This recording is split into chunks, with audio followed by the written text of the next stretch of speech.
নমস্কাৰ সকলোকে আমাৰ ইনজা ভিডিঅ'লৈ স্বাগতম জনালো মই হৈছো পবিত্ৰ বৰা আৰু আপোনালোকে চাই আছে ষ্টাডি উইথ পবিত্ৰ আমি আসাম হিষ্ট্ৰীৰ এটা সিৰিজ ষ্টাৰ্ট কৰিছো আজি পাৰ্ট 1 গতিকে সকলোৱে চাব যে কেটা পাৰ্ট হয় আমি এটাকৈ লৈ যাম আমি অসমৰ ইতিহাসৰ ওপৰত যিমানখিনি কোৱেশ্যন আহিব পৰা সকলোবোৰ প্ৰতিযোগিতামূলক পৰীক্ষাত গতিকে তেনে ধৰণৰ কোৱেশ্যন সময় লৈ আহিবলৈ চেষ্টা কৰিছো যি সকলে আমাৰ চেনেলটো এতিয়া সাবস্ক্ৰাইব কৰা নাই হেকলে চেনেলটো সাবস্ক্ৰাইব কৰি থবা আমি Assam police AB UB SI এই সমূহ পৰীক্ষা আসাম অসমৰ যি সমূহ পৰীক্ষাত আহিবলগীয়া এই সকলোবোৰ পৰীক্ষাত আহিব পৰাকৈ কোৱেশ্যন সমূহ লৈ আহিছো গতিকে সকলোৱে ভিডিওটো শেষলৈকে চাব আৰু তোমালোকে ইয়াৰ পিডিএফ সমূহ টেলিগ্ৰামত পাই যাবা টেলিগ্ৰামত তোমালোকে সাৰ্চ কৰিবা ষ্টাডি উইথ পবিত্ৰ বুলি অথবা এই ভিডিওটো ডেসক্ৰিপচনতো টেলিগ্ৰাম লিংকটো দি দিম তাত তোমালোকে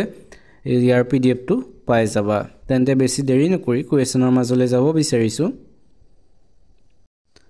আজি প্ৰথম কোৱেশ্যনটো সুধিছে অসমৰ প্ৰাচীন নাম কি আছিল অসমৰ প্ৰাচীন নাম কি আছিল সুধিছে অপচন 4টাৰ শুদ্ধ উত্তৰ হৈছে অপচন বি প্ৰাগজ্যোতিষ আছিল অসমৰ প্ৰাচীন নাম পূৰ্বতে অসমক কামৰূপ আৰু প্ৰাগজ্যোতিষ নামেৰে প্ৰসিদ্ধ আছিল আৰু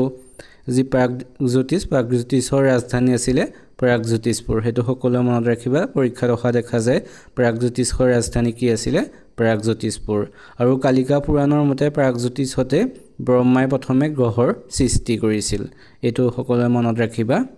আমি তাৰ পিছৰ কোৱেশ্যনলৈ যাওঁ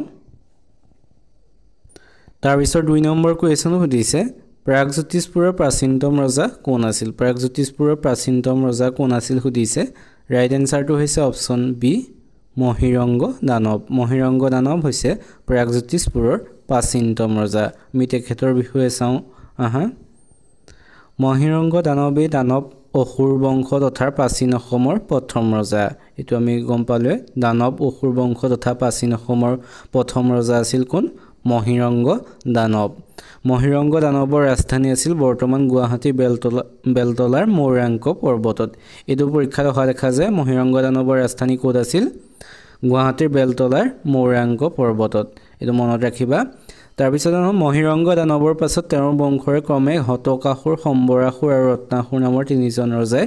ৰাজত্ব কৰিছিল হতকাসুৰ সম্বৰাসুৰ আৰু তাৰ পিছত কোন ৰত্নাসুৰ এটো ক্ৰমটো মনত ৰাখিবা আহি যায় পৰীক্ষাত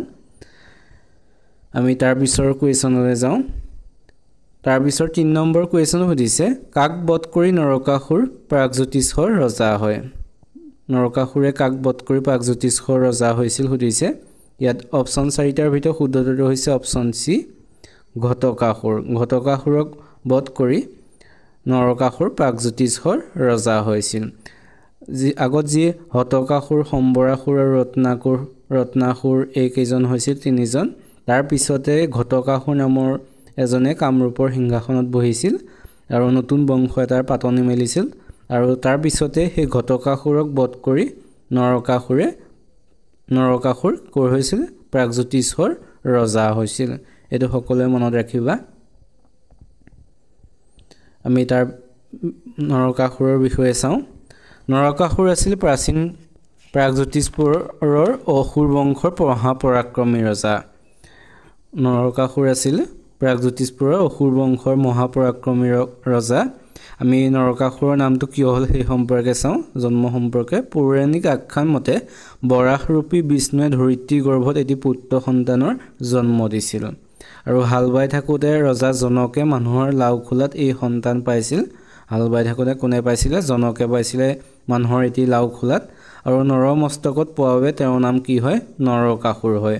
নৰমস্তক মানে মানুহৰ যি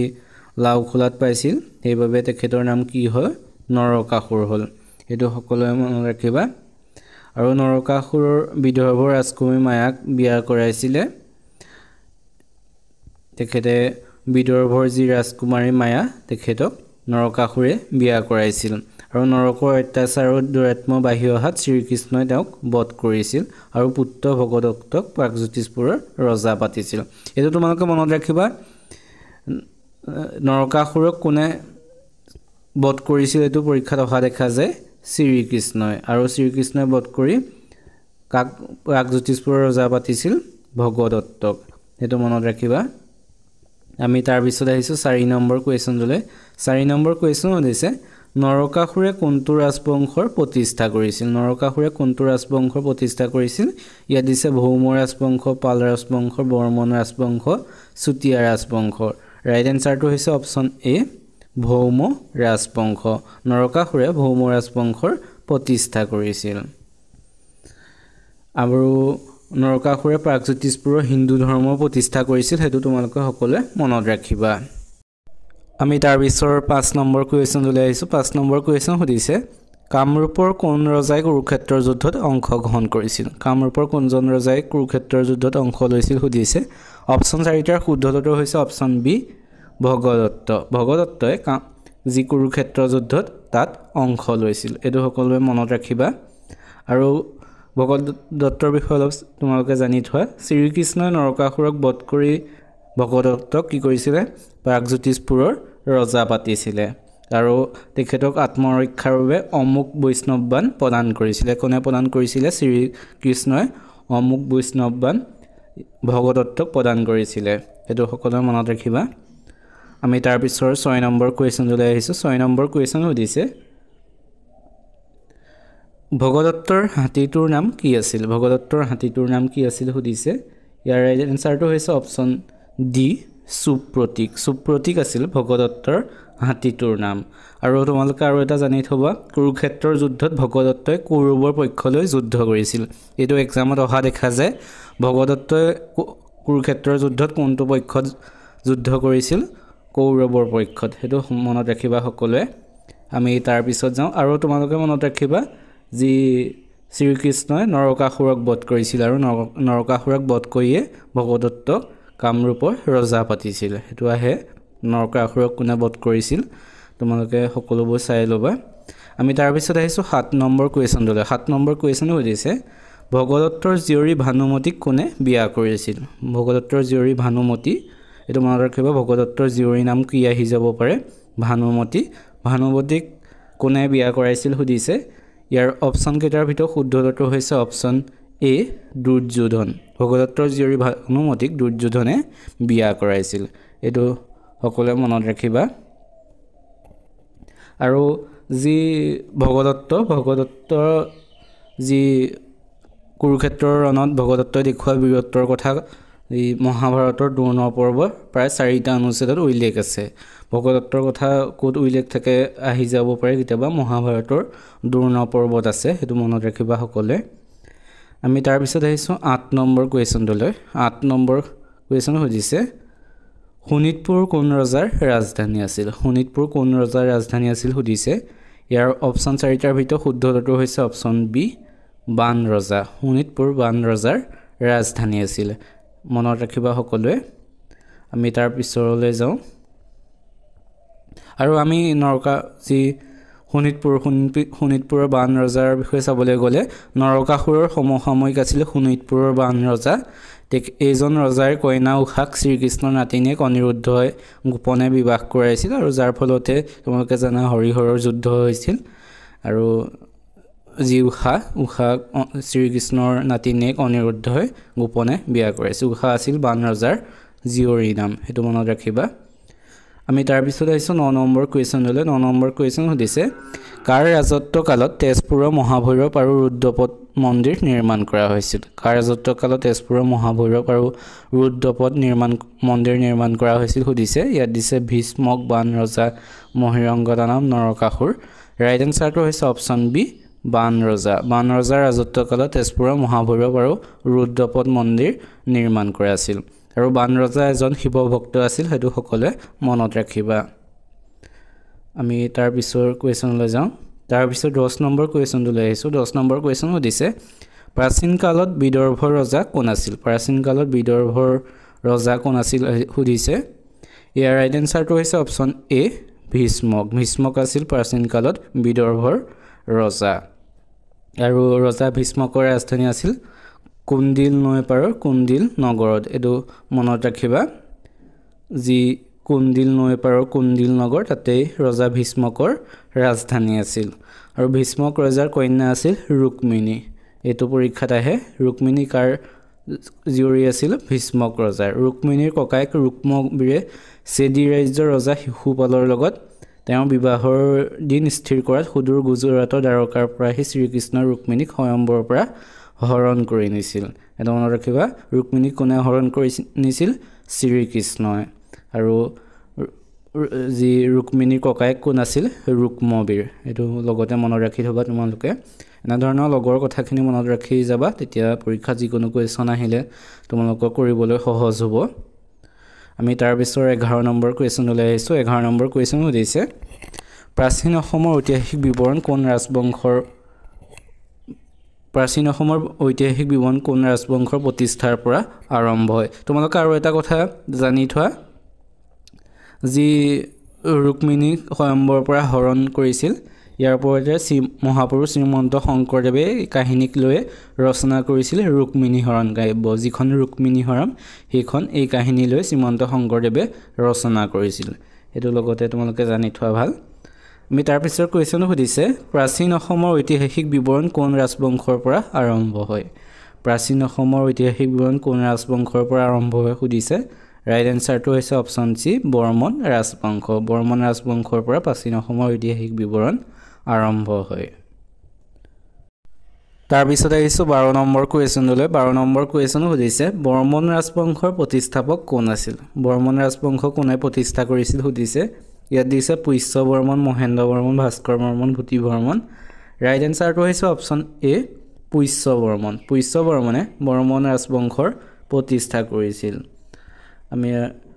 পুষ্য বৰ্মনে চাওঁ পুষ্য বৰ্মনক অসমৰ প্ৰথম ঐতিহাসিক ৰজা বোলা হয় প্ৰথম ঐতিহাসিক ৰজা বুলি কাক কোৱা হয় আহি যাব পাৰে কাক কোৱা হয় পুষ্য বৰ্মনক আৰু লগতে জানি থোৱা গুপ্ত সম্ৰাট সমুদ্ৰগুপ্তৰ সমসাময়িক পুষ্য বৰ্মনে মহাৰাজাধিৰাজ উপাধি গ্ৰহণ কৰিছিল ইয়াত দুটা কুৱেশ্যন আছে পুষ্য বৰ্মন কোন ৰজাৰ সমসাময়িক আছিল গুপ্ত সম্ৰাট সমুদ্ৰগুপ্তৰ সমসাময়িক আছিল এটো আহি যাব পাৰে লগতে মহাৰাজাধিৰাজ উপাধি কোনে গ্ৰহণ কৰিছিল আহি যাব পাৰে কোনে পুষ্য বৰ্মনে এটো পৰীক্ষাত আহিছে সকলোৱে মনত ৰাখিবা আমি তাৰ পিছত 13 নম্বৰ কুৱেশ্যনলৈ আহিছো 13 নম্বৰ কুৱেশ্যন হৈছে অশ্বমেধ যজ্ঞ কৰা অসমৰ প্ৰথম ৰজা কোন আছিল অশ্বমেধ যজ্ঞ কৰা অসমৰ প্ৰথমজন ৰজা কোন আছিল হৈছে ৰাইট এনসাৰটো হৈছে অপচন বি মহেন্দ্ৰ বৰ্মন হৈছে অশ্বমেধ যজ্ঞ কৰা অসমৰ প্ৰথমজন ৰজা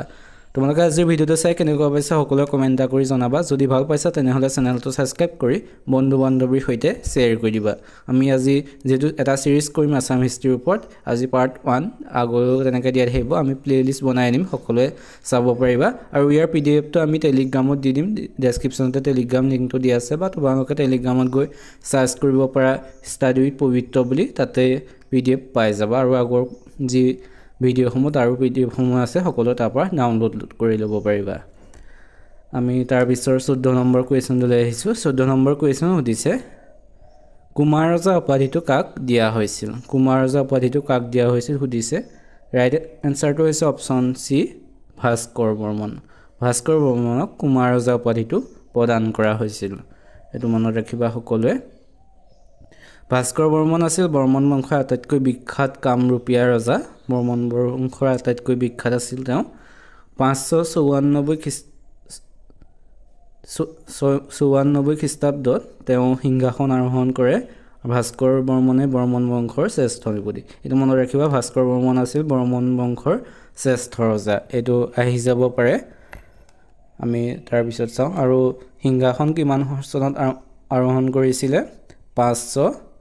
594 খ্ৰীষ্টাব্দত এটো চাবা সকলোৱে মেটাৰ পিছত আহিছো 15 নম্বৰ কুৱেশ্যনলৈ 15 নম্বৰ কুৱেশ্যন সুধিছে উত্তৰ ভাৰতৰ ভাস্কৰ বৰ্মনৰ সমসাময়িক ৰজা কোন আছিল উত্তৰ ভাৰতৰ ভাস্কৰ বৰ্মনৰ সমসাময়িক ৰজাজন কোন আছিল সুধিছে ইয়াৰ ৰাইট এনসাৰটো হৈছে অপচন বি হৰ্ষবৰ্ধন আছিল উত্তৰ ভাৰতৰ ভাস্কৰ বৰ্মনৰ সমসাময়িক ৰজা আমি তাৰ পিছত আহিছো 16 নম্বৰ কুৱেশ্যনলৈ 16 নম্বৰ কুৱেশ্যন সুধিছে কাৰ দিনত চীনা পৰিব্ৰাজক হিউৱেনচাং কামৰূপলৈ আহিছিল সুধিছে ৰাইট এনসাৰটো হৈছে অপচন এ ভাস্কৰ বৰ্মনৰ ৰাজত্ব কালত চীনা পৰিব্ৰাজক হিউৱেনচাং কামৰূপলৈ আহিছিল এটো পৰীক্ষাত আহি থকা কুৱেশ্যন গতিকে সকলোৱে চাবা আৰু হিউৱেনচাঙৰ গ্ৰন্থ যি চিউকি এটো মনত ৰাখিবা চিউকি কোনে লিখিছিল আহি যাব পাৰে চিউকিত কামৰূপৰ বিষয়ে এটা বহুমূলীয়া টোকা লিপিবদ্ধ কৰি গৈছে হিউৱেনচাঙে সিংহাসন আৰোহণ কৰি ভাস্কৰ বৰ্মনে নতুন চন ভাস্কৰাব্দ বা কামৰূপী চন প্ৰৱৰ্তন কৰিছিল ভাস্কৰাব্দ বা কামৰূপী চন কোনে প্ৰৱৰ্তন কৰিছিল আহি যাব পাৰে কোনে ভাস্কৰ বৰ্মনে আমি তাৰ পিছৰ 17 নম্বৰ কোৱেশ্চনলৈ আহিছো 17 নম্বৰ কোৱেশ্চন হৈছে ভাস্কৰ বৰ্মনে হৰ্ষবৰ্ধনৰ ওচৰলৈ পঠোৱা কটকীজনৰ নাম কি আছিল ভাস্কৰ বৰ্মনে হৰ্ষবৰ্ধনৰ ওচৰলৈ পঠোৱা কটকীজনৰ নাম কি সুধিছে ৰাইট এনসাৰটো হৈছে অপচন সি হংসবেগ আছিলে ভাস্কৰ বৰ্মনে হৰ্ষবৰ্ধনলৈ পঠোৱা কটকীজনৰ নাম এইটো তোমালোকে সকলোৱে মনত ৰাখিবা আৰু এটা মনত ৰাখিবা ভাস্কৰ বৰ্মন আছিল অবিবাহিত আৰু হে তেওঁ কুমাৰ ৰজা নামেৰে জনাজাত আছিল তেওঁ অবিবাহিতভাৱে তেখেতক কুমাৰ ৰজা বুলি জনা গৈছিল আৰু অবিবাহিত আৰু নিসন্তান হোৱাৰ বাবে ভাস্কৰ বৰ্মনৰ মৃত্যুৰ লগে লগে বৰ্মন বংশৰো সমাপ্ত হৈছিল ভাস্কৰ বৰ্মনৰ মৃত্যুৰ লগে লগে আমি তাৰ পিছত আহিছো 18 নম্বৰ কোৱেশ্চনলৈ 18টো সুধিছে বৰ্মন ৰাজবংশৰ অন্তিম ৰজা কোন আছিল এতিয়া আমি ইতিমধ্যে আলোচনা কৰিলে বৰ্মন ৰাজবংশৰ কাৰ মৃত্যুৰ লগে লগে অন্ত পৰিছিলে অপচন ডি ভাস্কৰ বৰ্মনে হৈছে বৰ্মন ৰাজবংশৰ অন্তিমজন ৰজা আমি তাৰ পিছত 19 নম্বৰ কোৱেশ্চনলৈ আহিছো 19 নম্বৰ কোৱেশ্চন সুধিছে বৰ্মন ৰাজবংশৰ পিছত কোন ৰাজবংশই তেওঁলোকৰ শাসন আৰম্ভ কৰিছিল বৰ্মন ৰাজবংশৰ পিছত কোনটো ৰাজবংশ আহিছিল সুধিছে ইয়াৰ ৰাইট এনসাৰটো হৈছে অপচন বি শালস্তম্ভ বৰ্মন ৰাজবংশৰ পিছত শালস্তম্ভ ৰাজবংশই শাসন কৰিছিল এটো মনত ৰাখিবা সকলোৱে আৰু যি শালস্তম্ভ ৰাজবংশ 655 খ্ৰীষ্টাব্দত শালস্তম্ভ নামৰ এজন বিষয়াই সিংহাসন আৰোহণ অধিকাৰ কৰি নিজৰ নাম অনুসৰি শালস্তম্ভ নামৰ এটি ৰাজবংশৰ কি কৰিছিলে প্ৰতিষ্ঠা কৰিছিলে 655 খ্ৰীষ্টাব্দত শালস্তম্ভ নামৰ যিজন ৰজা তেখেতে নিজৰ নামতে এই ৰাজবংশটো প্ৰতিষ্ঠা কৰিছিল আমি তাৰ পিছলৈ আহিছো 20 নম্বৰ কোৱেশ্চনলৈ 20 নম্বৰ কোৱেশ্চন হৈছে কামৰূপত শালস্তম্ভ ৰাজবংশ কোনে স্থাপন কৰিছিল আমি ইতিমধ্যে জানিলোৱে আলোচনা কৰিলোৱে অপচন সি টো হৈছে ৰাইট এনসাৰ কামৰূপত শালস্তম্ভ ৰাজবংশ শালস্তম্ভই কি কৰিছিল প্ৰতিষ্ঠা কৰিছিল বা স্থাপন কৰিছিল আৰু শালস্তম্ভ ৰাজবংশৰ ৰাজধানী কি হেতু মনত ৰাখিবা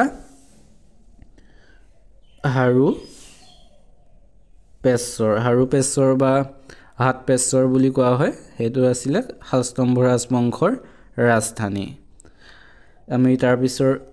21 নম্বৰ কোৱেশ্চনলৈ আহিছো 21 নম্বৰ কোৱেশ্চন দিছে শালস্তম্ভ বংশৰ শেষ ৰজাজনৰ নাম কি আছিল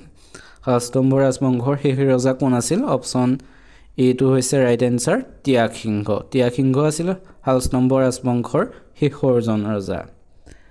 আমি তাৰ পিছত আহিছো 22 নম্বৰ কোৱেশ্চনলৈ 22 টো সুধিছে প্ৰাচীনতম কামাখ্যা মন্দিৰটো কাৰ ৰাজত্ব কালত নিৰ্মাণ কৰা হৈছিল কামাখ্যা মন্দিৰটো প্ৰাচীনতম কাৰ ৰাজত্ব কালত নিৰ্মাণ কৰা হৈছিল ৰাইট এনসাৰটো হৈছে অপচন সি শালস্তম্ভৰ ৰাজত্ব কালত প্ৰাচীনতম কামাখ্যা মন্দিৰটো নিৰ্মাণ কৰা হৈছিল এইকেইটাই আছিল আজিৰ কোৱেশ্চন আজিৰ যি আমি পাৰ্ট 1ত আমি এইকেইটাৰ কোৱেশ্চন লৈ আহিছিলো আমি পাৰ্ট 2 টো ইতিমধ্যে এইকেইদিনৰ ভিতৰতে দি দিয়া হ'ব যিসকলে শেষলৈকে ভিডিঅ'টো চালে সকলোকে বহুত ধন্যবাদ থাকিলে যিসকলে এতিয়া আমাৰ চেনেলটো সাবস্ক্ৰাইব কৰা নাই সেইসকলে চেনেলটো সাবস্ক্ৰাইব কৰি দিব আমি Assam police AB UB SI সমূহৰ বাবে যেহেতু এই সমূহ কোৱেশ্চন অতি ইম্পৰ্টেন্ট হয় আৰু এডিআৰই 3.0 যেহেতু আহি আছে আৰু মেডিকেলৰ এক্সাম হোৱা কথা আছে তাৰ বাবে কোৱেশ্চন সমূহ অতি ইম্পৰ্টেন্ট হয় গতিকে সকলোৱে চাই থাকিব তেন্তে বেছি দেৰি নকৰি আজিলৈ ভিডিঅ'টো ইমানতে সমাপ্ত কৰোঁ ধন্যবাদ